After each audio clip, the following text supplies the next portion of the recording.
दर्शक हैं सभी को यीशु मसीह के पवित्र नाम में जय मसीह की।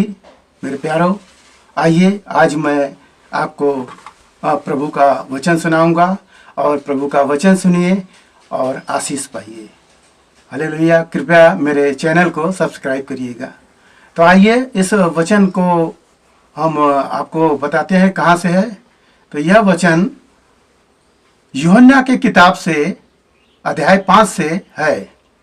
वहाँ पर इस प्रकार से कहानी को दर्शाया गया है। जो एक कुंड है, उस कुंड में कोई भी व्यक्ति कैसी भी बीमारी हो, जब वो उसमें जाएगा पानी में पहले पहले तो वो चंगा हो जाएगा। इस आशा में वहाँ पर एक व्यक्ति है, 38 साल से वहीं पर इंतजार में है। तो प्रभु यीशु मसीह उसी जगह से गुजरते हैं और उसके पास जाकर कहते हैं, क्या तू चंगा होना चाहता है? तो मेरे प्यारों, वो कहता है, हे प्रभु, इसी पानी को पहुंचने से पहले कोई दूसरा पहुंच जाता है। तो प्रभु कहते हैं, चल उठ, खाट उठा, चल फिर। प्रभु ऐसा बोलते हैं वचन, और वो खट से उठता है और चलने फिरने लगता है। हालेलुया। प्रभु ऐसे लोगों पर जो काफी दिनों से परेशानियों में है, प्रभु उन पर दया करता है। मेरे प्यारों, वो 38 साल से था इंतजार में कि इस पानी में मैं कूदूंगा और मैं चंगे हो जाऊंगा, मगर नहीं होता है। मगर प्रभु का देखिए, प्रभु उसी से पूछते हैं, क्या तू चंगा होना चाहता है? मेरे प्यारों, हम कितने दिनों से चर्च में आते हैं और परेशानियों में झेलते हैं, परंतु परमेश्वर की दया कब हो जाएगी आपको पता नहीं है। तो निरंतर आते रहो, जैसे 38 साल तक आया और एक दिन वो चंगा होता है। मेरे प्यारों, वह व्यक्ति जब खाट उठाकर चल रहा था, तो वहां पर लिखा है कि जो फरीसी सदुकी और लोग यहूदी लोग हैं, वो लोग कह रहे हैं, अरे सब्त का दिन है, तुम खाट उठाकर चल रहे हो। मेरे प्यारों, उनको ये नहीं दिखाई दे रहा है कि वो व्यक्ति चंगा हो गया, उसे ये नहीं दिखाई दे रहा है। वो दिखाई दे रहा है कि सबके दिन वो खाट को उठा रहा है। यानी कि सब के दिन पुराने नियम में इस तरह से कि कोई काम नहीं करेगा, आराधना करेगा। तो मेरे प्यारों, जब वो मंदिर में जाता है तो प्रभु यीशु मसीह उससे कहते हैं, ये महत्वपूर्ण बात है, उससे कहते हैं कि देख, तू अब चंगा हो गया है, फिर से अब पाप मत करना, कहीं ऐसा न हो कि तुझ पर भारी विपत्ति आ पड़े। हालेलुया।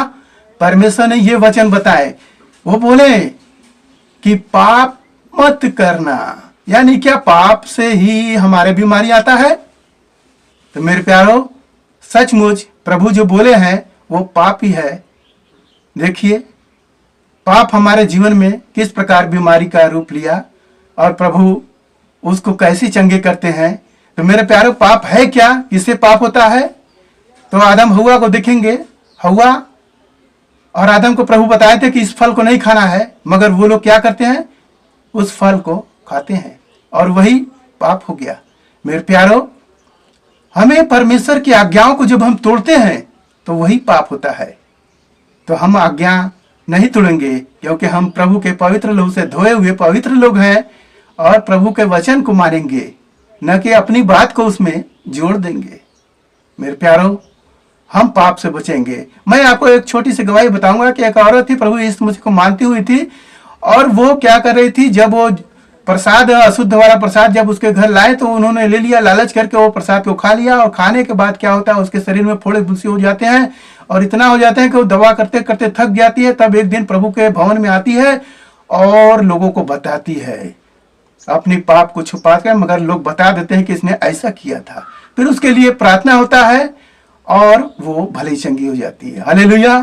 तो मेरे प्यारों, आप पाप के बारे में जान गए, तो अब से पाप मत करना। आइए हम प्रार्थना करते हैं। महान परमेश्वर, माँ का धन्यवाद करते इस मसीह राजा, आज के दिन में जो प्रभु यूहन्ना के किताब अध्याय 5 से प्रभु मिला पिता परमेश्वर, जो 14वें आयत में प्रभु जी, हालेलुया, आपने उसे बोल दिए कि फिर से तू पाप मत करना। मेरे प्रभु, ऐसे हमारे जो दर्शक देख रहे हैं, अगर उनके अंदर कोई भी ऐसी बातें हैं प्रभु, उनके घर परिवार है प्रभु, तो वो सब प्रभु आप क्षमा करे पिता, उनको मनों को बदले पिता परमेश्वर। उनके घर परिवार में जो भी दुख परेशानियां है पिता, उन्हें पिता परमेश्वर हालेलुया दूर करे, आशीष से भर दे। अपने लोगों पर प्रभु जी दया करे। मेरे प्रभु, हम आपका धन्यवाद करते हैं, जो कार्यक्रम देख रहे हैं उन्हें आशीष मिले। धन्यवाद करते हुए प्रार्थना यीशु मसीह के नाम से मांगते हैं, सुन दे आज गढ़ कर ले पिता परमेश्वर, आमीन, हालेलुया।